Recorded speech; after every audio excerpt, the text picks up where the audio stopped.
Cuando me dicen, ¿cómo entró usted en esto? Pues no os voy a aburrir mucho. Pero es verdad que acababa de hacer la tesis doctoral, yo soy físico, la tesis había sido en ingeniería, en ese momento me interesaba más la economía, con lo cual al final soy, mi departamento es análisis económico, ¿no? Soy un híbrido impresentable, que digo yo, ¿no? Pero en ese momento me planteé el interés, por una serie de razones que no os aburro, por entrar en la economía del agua, ¿no? Y empecé a estudiar si era racional, si no era racional, la rentabilidad o no, incluso la rentabilidad puramente económica de grandes embalses. Entonces me recuerdo que vinieron, yo no sé si fuisteis gente de Vizcarrués o de Illesa, os enterasteis que estaba en ese lío y vinisteis a decirme, oye Pedro, ¿podrías estudiar nuestros casos, pueblos que pueden ser inundados? Bueno, sí, estoy en ello, total, que empecé a ir por el Pirineo. Y yo no sé si vosotros habéis tenido esa experiencia, pero yo la he vivido en el Pirineo primero y luego en muchos otros sitios en el mundo. Cuando hablas con gente, en este caso de la montaña, ¿no? Generalmente es gente encantadora, pero reservada. Tú vienes de la capital y te reciben bien, pero no te cuentan todo lo que piensan ni todo lo que sienten, ¿no? Y tardas en ganar su confianza, ¿no?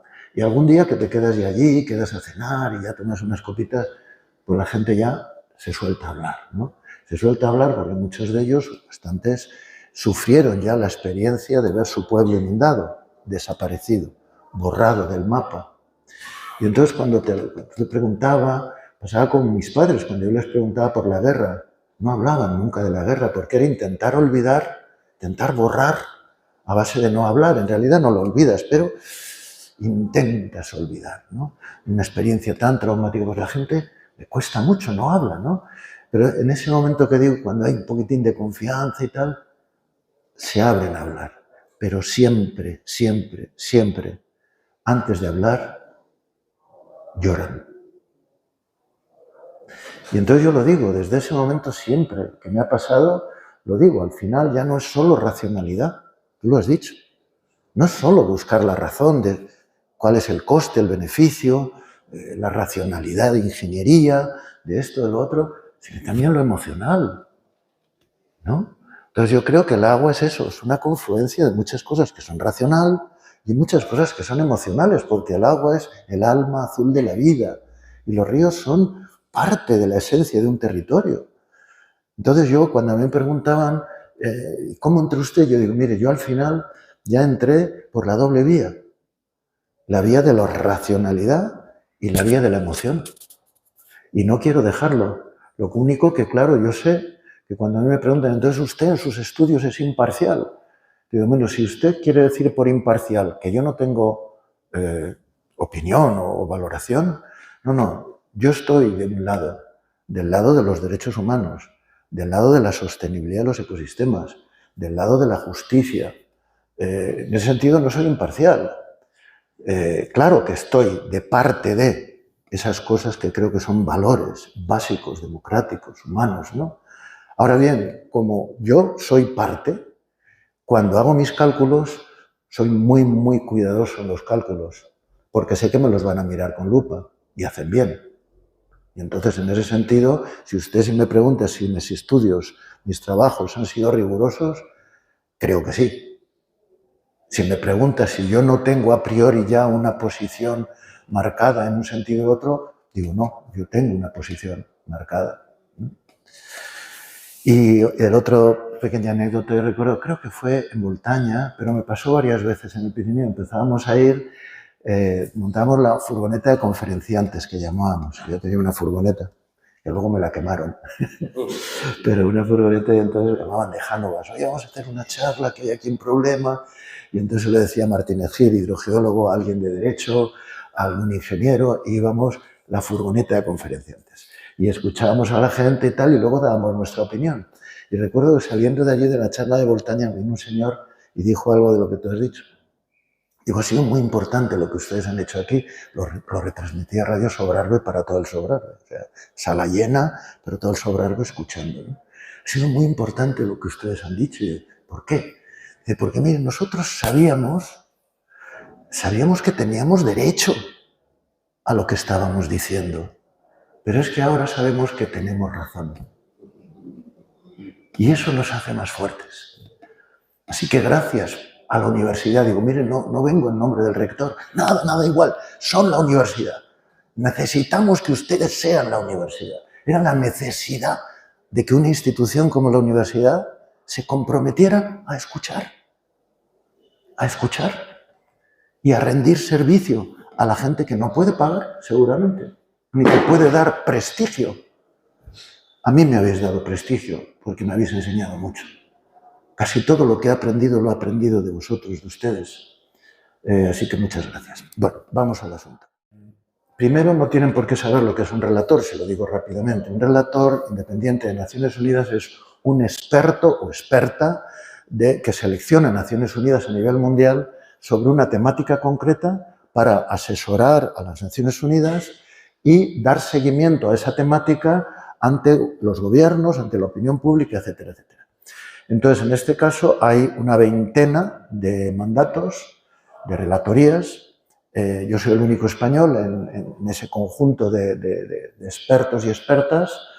Muchos de nosotros estamos dedicados a un derecho humano, no todos, no todos los mandatos son. El mío es un mandato centrado en el derecho humano al agua potable y el derecho humano al saneamiento, que son dos derechos humanos diferentes. Si es interés en el coloquio, lo explico por qué, aunque están muy vinculados, ¿okay? Hay otros relatores que son sobre cuestiones que no son propiamente un derecho humano, aunque suelen estar relacionadas. Un experto excelente sobre cambio climático, que no es propiamente un derecho humano, es una temática, o sobre el riesgo de torturas, de persecución y tal de los defensores del agua o de los defensores del medio ambiente, u otro que es sobre contaminación tóxica. Bien. Pero luego hay otra serie de ellos, hay otros sobre el derecho humano a la alimentación, el derecho humano al medio ambiente sano y sostenible o el derecho humano al agua y al saneamiento. Funciones. Bueno, pues recibir las quejas del mundo, con lo cual podéis imaginar la locura, ¿no? De que se acusa, mire, aquí está habiendo una quiebra de los derechos humanos, bueno, es una oleada. Teóricamente eso es desbordante, no, es desbordante. Lo básico que tengo que hacer, ineludiblemente, es presentar dos informes temáticos, uno y defenderlo ante el plenario de lo que se llama el Consejo de Derechos Humanos de Naciones Unidas, que tiene sede en Ginebra, es donde yo tengo sede, aunque vivo en Zaragoza, pero mi equipo está en Ginebra. Todos los días estoy con el ordenador en relación con el equipo y cada cierto tiempo pues voy allí a reuniones presenciales. Bueno, pues un informe temático ante el Consejo de Derechos Humanos, que normalmente es a mediados de septiembre, otro informe temático ante la Asamblea General de Naciones Unidas en Nueva York. Aparte de eso, dos visitas nacionales que son de unas 2 semanas a 2 países del mundo con su correspondiente informe que también se debate ante la Asamblea General, ante el Consejo de Derechos Humanos. Esas son obligaciones. Y luego la oleada de quejas. Aquí vamos a tocar, por ejemplo, un tema que sería motivo de una queja, ¿no?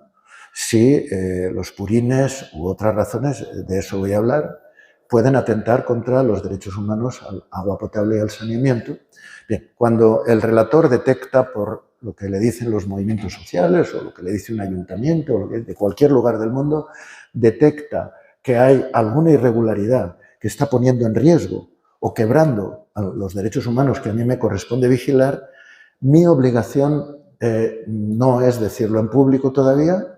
Por ejemplo, aquí no voy a hablar directamente, y os pido disculpas por ello, a lo mejor de cuestiones concretas de Huesca, ya las conozco en gran medida, podéis imaginar cuál es mi posición, pero necesito, primero que todo, mi interlocución directa es siempre con los gobiernos.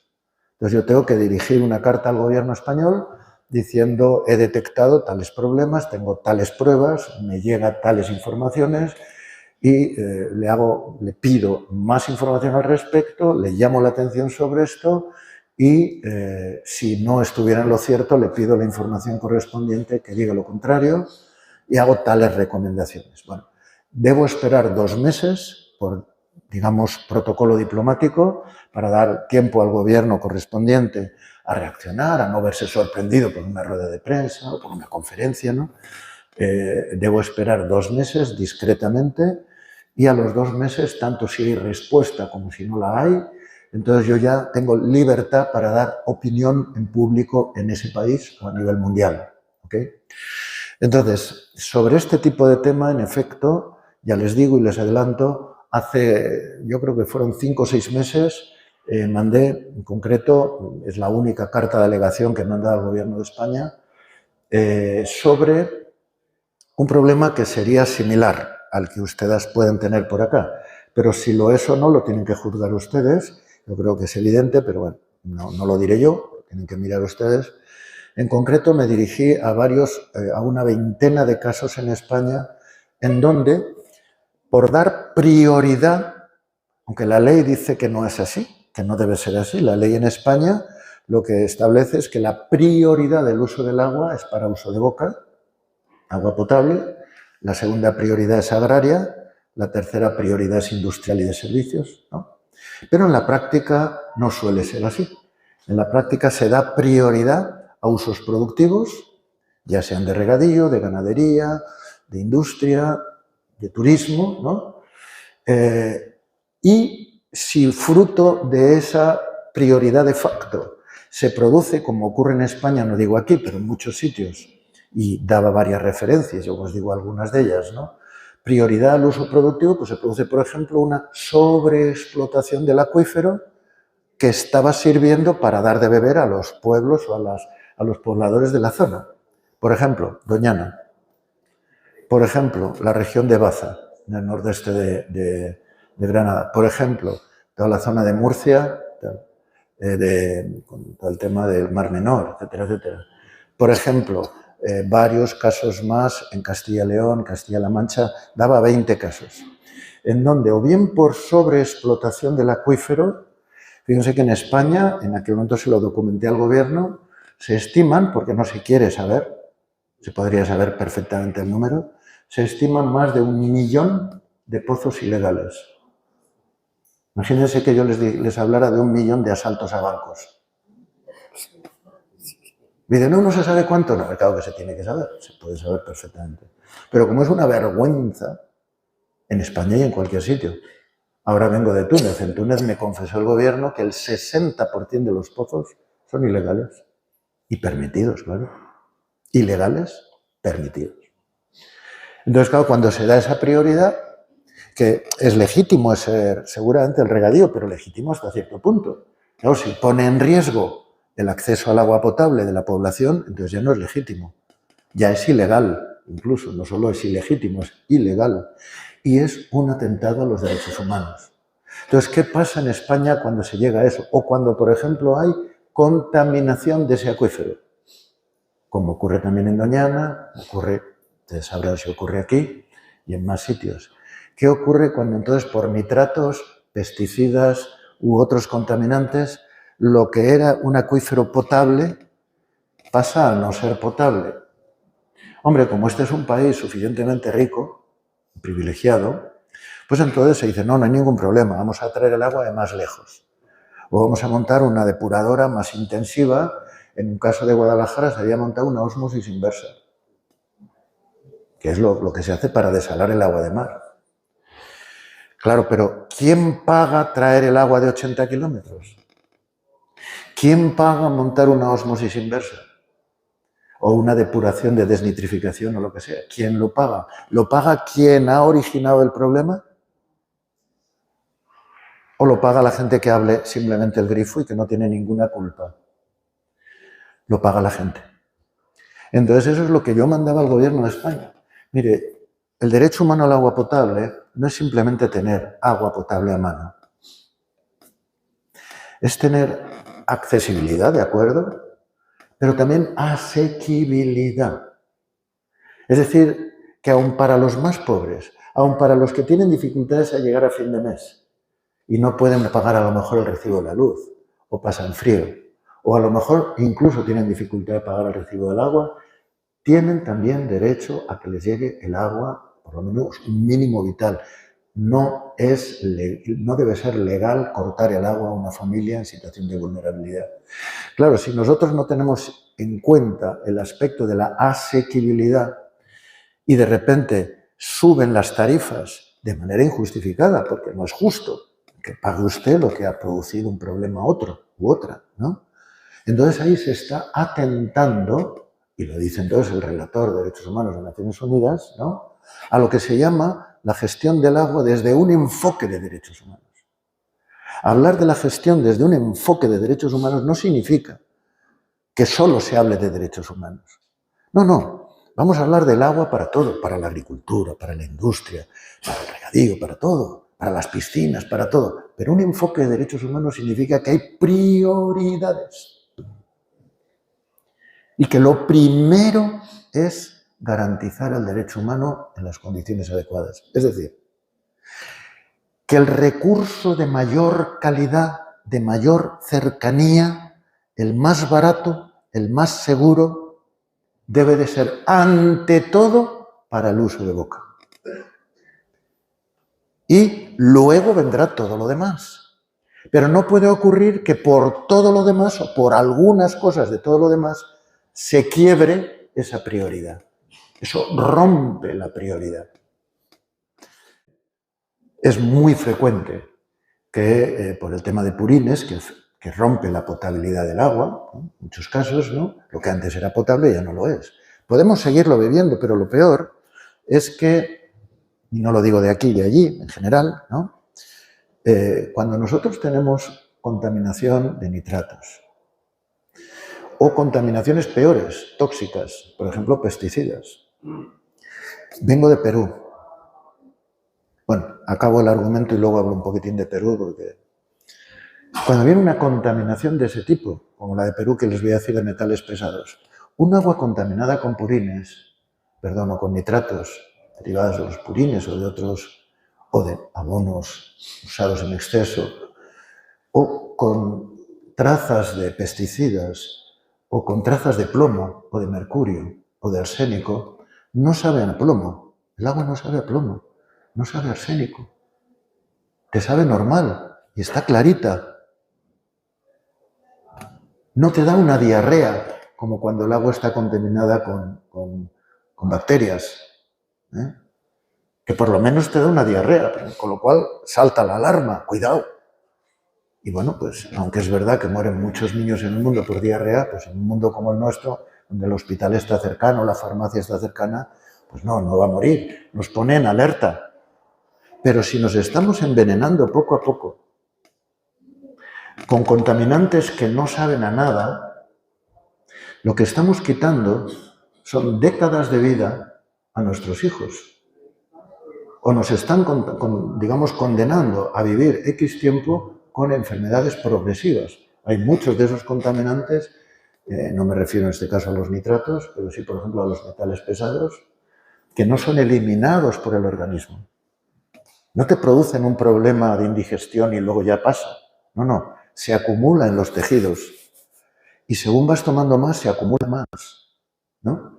De manera que no son eliminables, no son digeribles y son acumulables, con lo cual te envenenas progresivamente. Eso es un crimen. Bueno, lo que os decía de Perú, no porque os sintáis a gusto con vuestras contaminaciones menores, ¿no?, menos graves, ¿no?, porque no hay derecho en cualquier caso, pero porque sepáis hasta qué punto estamos en el mundo, ¿no?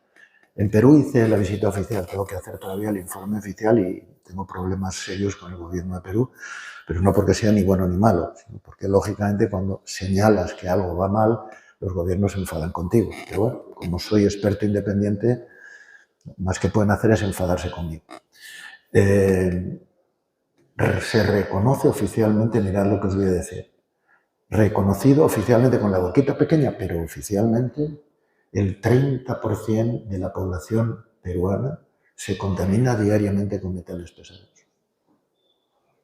11 millones de peruanos y peruanas, generalmente campesinos, campesinas, indígenas, es decir, la gente más empobrecida, se contamina diariamente con metales pesados. No he llorado tanto en mi vida durante los 15 días que estuve en Perú.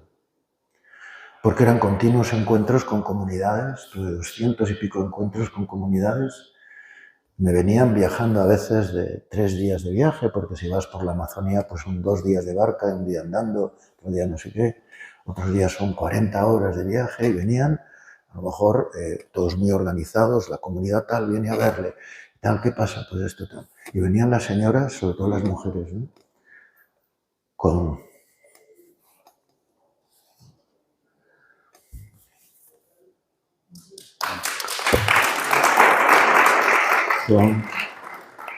con análisis de sangre de sus hijos,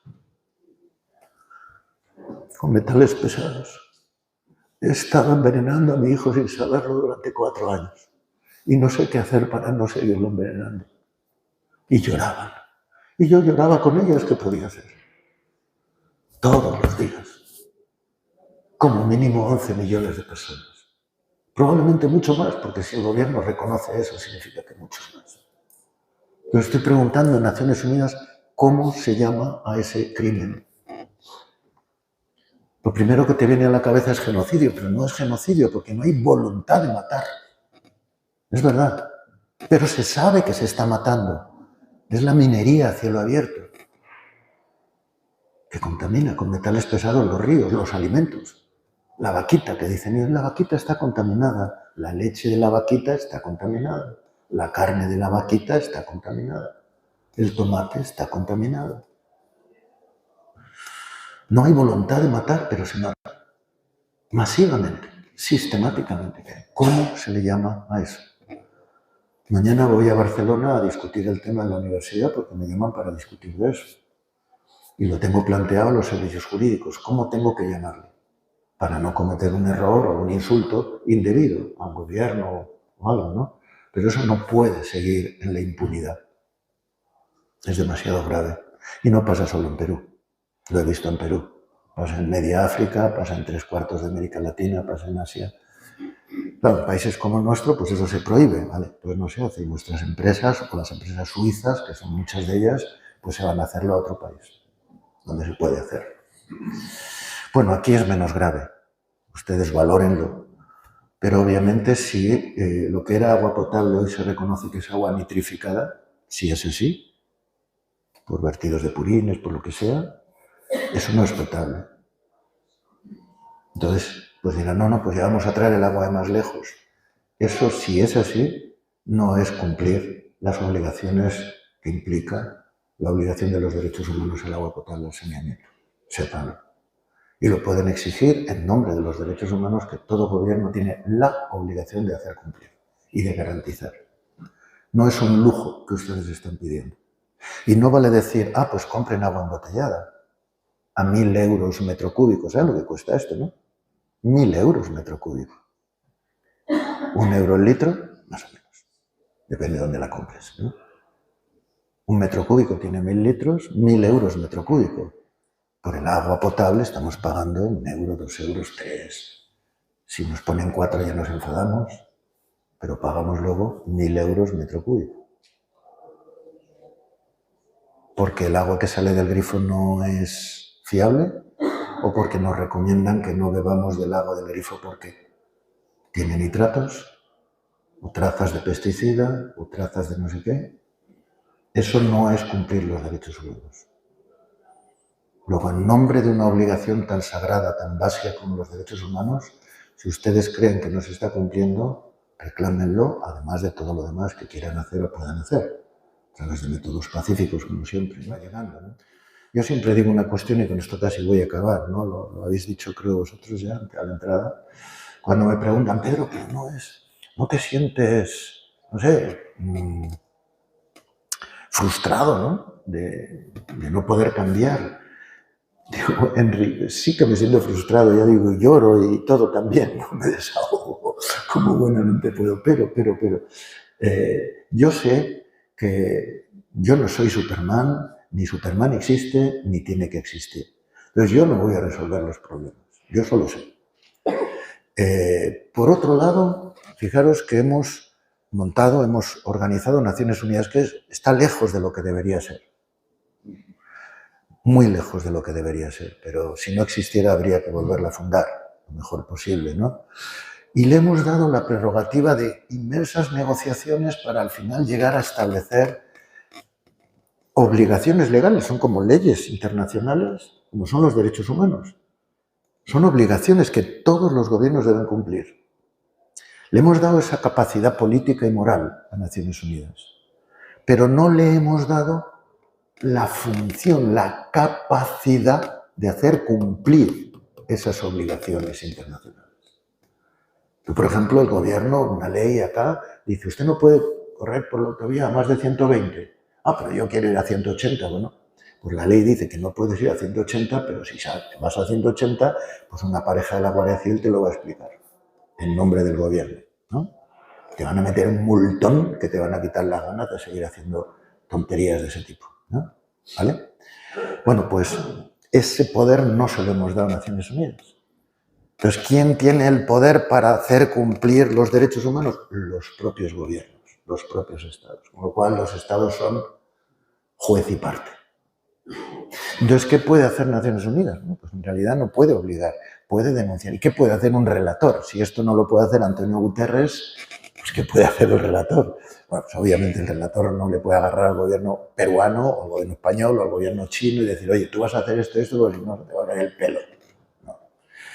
Pero entonces no puedo hacer nada. No, sí, puedo hacer una cosa importante, que es ayudar a dar mayor visibilidad a los problemas, a las injusticias, a los incumplimientos o a los riesgos, darle mayor visibilidad, dar argumentos que generalmente son los argumentos de los movimientos sociales, no porque yo soy independiente también de los movimientos, pero si yo leo lo que dicen y me parece que es correcto, lo voy a decir como relator. Entonces, en la medida en que doy más visibilidad a los problemas, doy argumentos y doy fuerza a los movimientos que están luchando por esas cuestiones, pues yo creo que estoy empoderando a los movimientos que son, como decíais, desde mi punto de vista, sois los motores de cambios que tardan más o menos, siempre más de lo que desearíamos. Sois los motores de los cambios.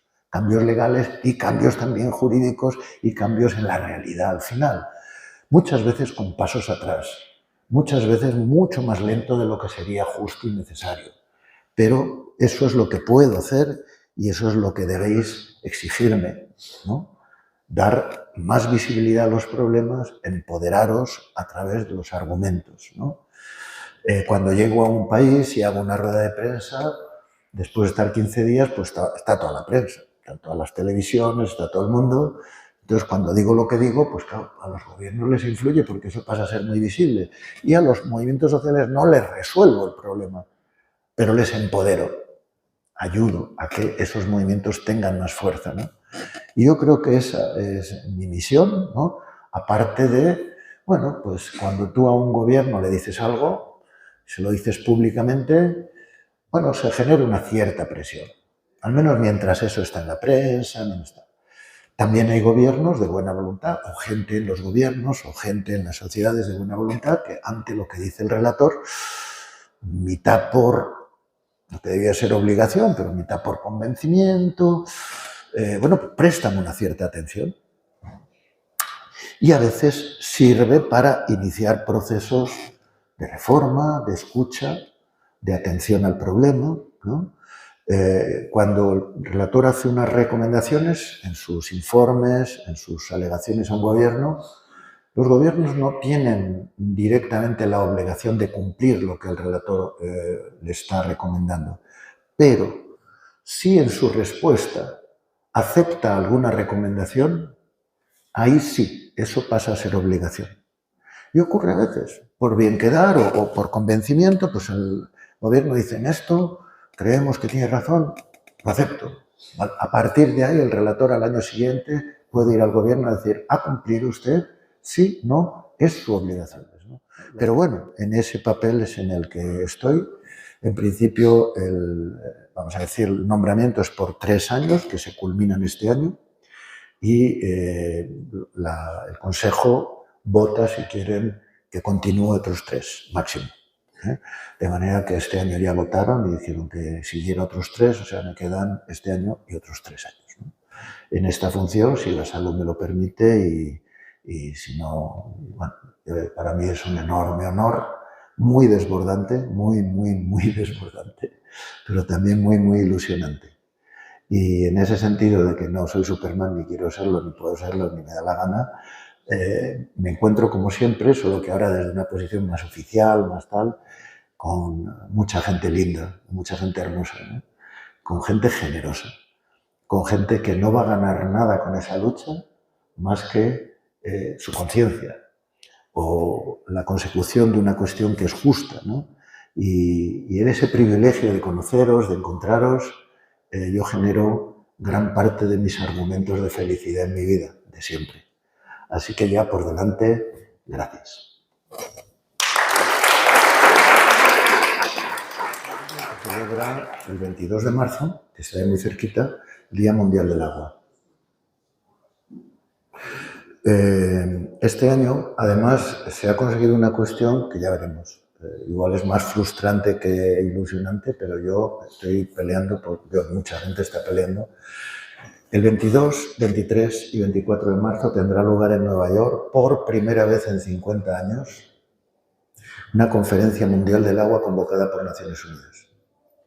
Naciones Unidas es muy endeble en materia de agua y saneamiento, no tiene un cuerpo como tiene UNESCO, como tiene la Organización Mundial de la Salud o de la Alimentación, no tiene un cuerpo para temas de agua. Entonces ha sido siempre aprovechado por el sector privado, que digo es legítimo, pero para mí, bueno, pues para ocupar el espacio de Naciones Unidas. Entonces, cada cierto tiempo ustedes oyen hablar en la prensa de que se celebra cada 3 años el Foro Mundial del Agua. Se reúnen 15.000 personas, van 100 y pico ministros y ministras. Bueno, eso parece Naciones Unidas. No es Naciones Unidas, es el lobby privado. Digo, ¿vale? Esto yo lo digo, es como si, entonces por primera vez convoca Naciones Unidas este año. Y yo para enseñarlo, hace poco, fíjate, en octubre tuve ocasión para que veáis también las grandes limitaciones de Naciones Unidas. Estaba discutiendo allí en el plenario de Naciones Unidas el informe que me correspondía y me dieron ocasión luego aparte tener 10 minutos con Antonio Guterres, ¿no? El secretario de Naciones Unidas, secretario general. Y yo digo, Antonio, porque se puede hablar con él en español, es portugués, habla muy bien español. Antonio, mire, el 22 de marzo, 23 y 24 de marzo de este año que viene, pues esto era octubre, hace pocos meses, ¿no? Ustedes convocamos aquí en Nueva York, primera vez, la Conferencia Mundial del Agua. ¿No? ¿Cómo? ¿Cuándo? Ni él lo sabía. Dígame las fechas que me apunto. Se apuntó. Yo, mire, para que lo entienda bien, que lo va a entender rápido. Imagínese, y os lo digo a vosotros, que Naciones Unidas no tuviera la Organización Mundial de la Salud, que no digo que sea una maravilla, pero bueno, y que entonces quien convocara cada 2 meses, 3 meses, lo que fuera, cada año, 3 años, 5 años, para reflexionar sobre las políticas de salud pública fuera el lobby farmacéutico privado. Y que, con motivo de la pandemia, al final este año fuera Naciones Unidas por primera vez quien nos convocara a un foro para hablar de la salud pública en el mundo. La expectación en el mundo sería la hostia. Perdonad la palabra. Sería muy grande, ¿no? Bueno, pues le decía Antonio Guterres, pues eso es lo que tenemos aquí en Nueva York en marzo. Vale. Dicho eso, yo sé que no vais a poder ir, pero hay organizaciones que están apuntadas, se va a poder seguir en la red y se está montando un movimiento, yo estoy procurando que se monte un movimiento mundial de defensores y defensoras del agua y de los ríos, ¿eh? Y que sean considerados sujetos de derecho. Es decir, que no es que yo pido el derecho de otro, no, mi derecho, nuestro derecho. Perdón, me pegó un golpe aquí. Vale, y hay todo un movimiento. Se ha construido lo que llaman People's Water Forum, el foro de los pueblos por el agua, en donde están organizaciones españolas, de todo el mundo, de tal. Todos los pueblos indígenas por primera vez van juntos y han aceptado ir unidos con los no indígenas. Nunca lo han hecho antes. Bueno, por su cuenta, y además son potentes, bien organizados. Y muchas ONGs importantes están entrando. Hay ya un manifiesto que acabó de dictarse, yo sugerí un texto inicial, pero ha rodado, ha ido muy bien, estoy encantado. Si lo buscáis en la red y si no, ya os mando el enlace, que está en la red ya en una web, que es el Manifiesto por la Justicia Hídrica, ¿no? Se aceptan y se demandan adhesiones de todo tipo de organizaciones. Por favor, entrad y adherid a vuestra organización. A mí me gustaría que fueran más de 1000 asociaciones de todo el mundo, indígenas, no indígenas, campesinas, de purines, de no sé qué, de no sé cuánto, diciendo adherimos a eso, ¿no? Pedimos a Naciones Unidas que abra espacio para hablar con la gente que tiene problemas. No solo con los lobbies poderosos, que esos ya están allí. El lobby de la hidroeléctrica, el lobby del agronegocio de exportación, el lobby de la gestión privada del agua, el saneamiento, el lobby ganadero, esos están, porque tienen dinero para pagar los viajes y estar todo el día allí dando la vara, ¿no? Y tienen derecho, está bien. Lo que falta es la gente. Entonces, este es el proceso y no es una pelea mía, es una pelea de mucha gente. Por eso estoy reconfortado, porque está creciendo la bola, ¿no? Y vamos a estar allí en Ginebra, pero vosotros aprovechad que no pase el 22 de marzo inadvertido en Huesca. Organizad algo, lo que veáis oportuno, y tened ese cable conectado con lo que va a pasar en Nueva York. Estamos en contacto.